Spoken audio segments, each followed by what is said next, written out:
Okay, let's keep going with the notes. So this one says, write an expression for the area of the following figure and then simplify the expression. So to find the area of a rectangle, it's always your length times your width. I could call this expression my width, and I could call this expression my length, and I can go ahead and substitute these equations into my area formula. So I know L is the same thing as 4x, and I know W is the same thing as 9x plus 4. Let's go ahead and distribute that 4x. So again, I'm going to start by multiplying my numbers together. So 4 times 9 is 36, and then I can use that addition property to get x squared. And then for my next distribution, I have 4 times 4, or 16, and I also have that x. Now, they tell me that they want me to find my area when x is 4.5 centimeters. So in my equation, anywhere I had an x, now I'm going to plug in 4.5.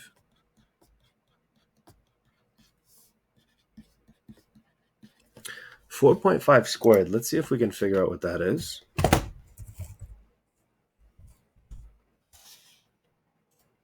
And it looks like it's 20.25.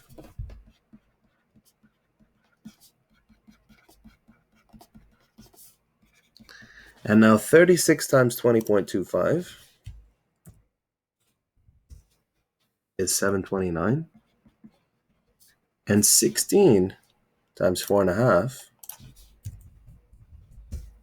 is 27. Oh, I did 6 times 4.5. I meant to do 16 times 4.5. There we go, 72. That looks better. And if I add up 729 plus 72, I think I'll get 801. And we can just double check that really quickly. 801. And we just have to remember that the units for area are going to be whatever your measurement is squared. And in this case, my measurement was centimeters. So I could put a little therefore statement, and I could say, therefore, the area of the shape when x equals 4.5 centimeters is 801 centimeters squared. Nice. Excellent work. We're going to get to this in chapter 4, but you always want to make sure when you're solving word problems that you have an equation, you have a solution, which is organized, and you have a statement or a concluding statement.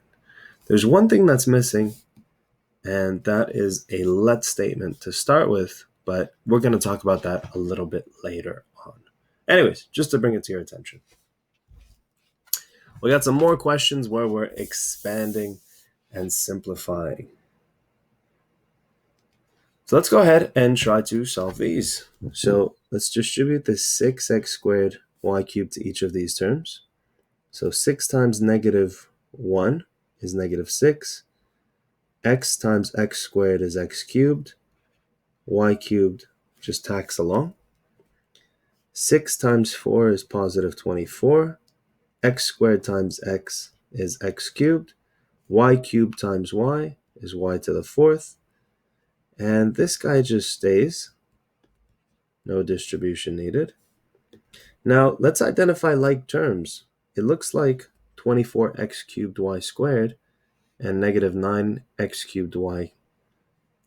Sorry, I think over here I meant to say 24x cubed y to the 4th. And this one will be negative 9x cubed y to the 4th.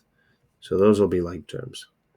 This one is not a like term, even though it has an x cubed, because this y is only being raised to the power of 3. So if it were going to be a like term, it would have to be raised to the 4, just like these other two. Now that I've identified my like terms, I can do some simplifying. So this guy will stay the same, and then for these two, it'll be 24 minus 9, which is going to be positive 15, x cubed y to the 4th. Great work. Let's go ahead and try b. So let's distribute this 2y to each of those terms. So 2y times y squared is 2y cubed. And then 2y times negative 1. So let's multiply my numbers first. Negative 2 times negative 1 is minus 2. And then my y just gets tagged along. Next, I can distribute this negative 6y squared to each of these terms. So let's start with this first one. Let's multiply my numbers together. So negative 6 times 4 is negative 24. And then y squared times y will give you y cubed. Next, I can go ahead and multiply it with this term. So negative 6 times 3 is negative 18. And I keep my y squared. Let's identify my like terms. So 2y cubed and negative 24y cubed. Negative 2y will be its own term, and negative 18y squared will be its own term. Let's group up our like terms.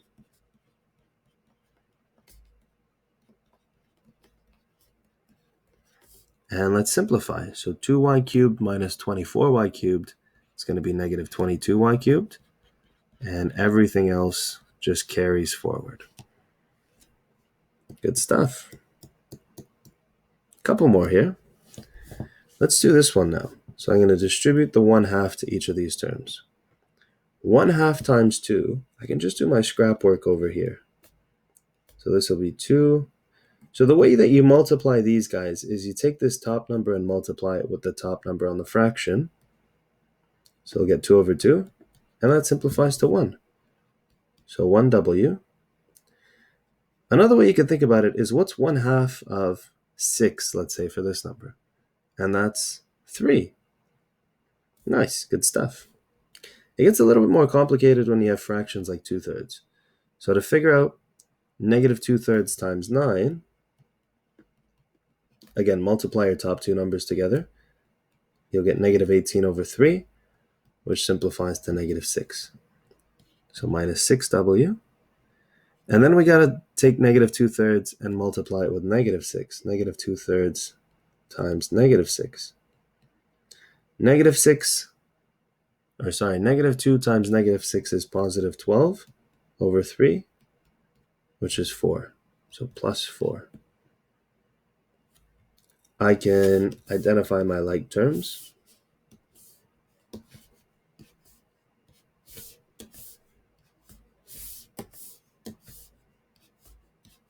I can group up my like terms. And now I can simplify. So 1w minus 6w will be minus 5w.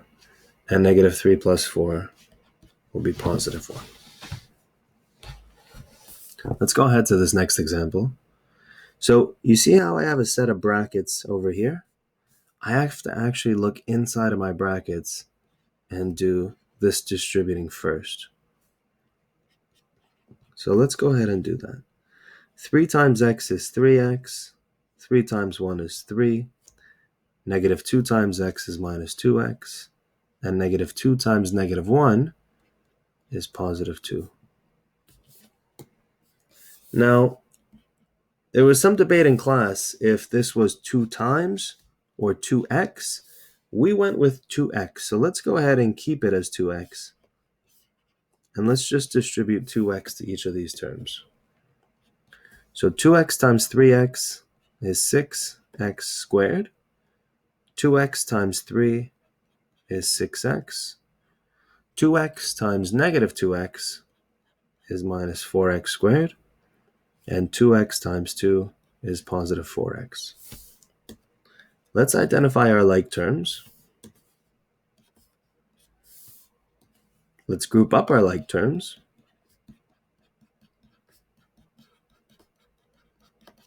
And let's simplify. Perfect. We got one last question here. So let's again do some distributing inside of these brackets.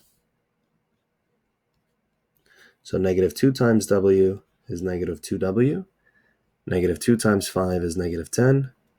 Positive 3w times 1/3 w.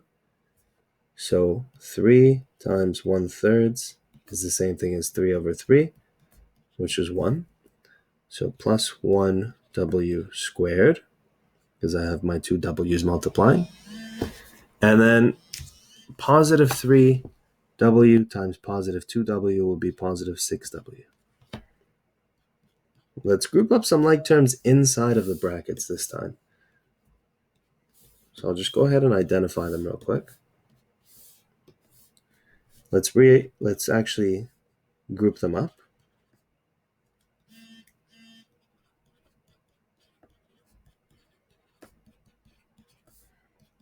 Let's simplify.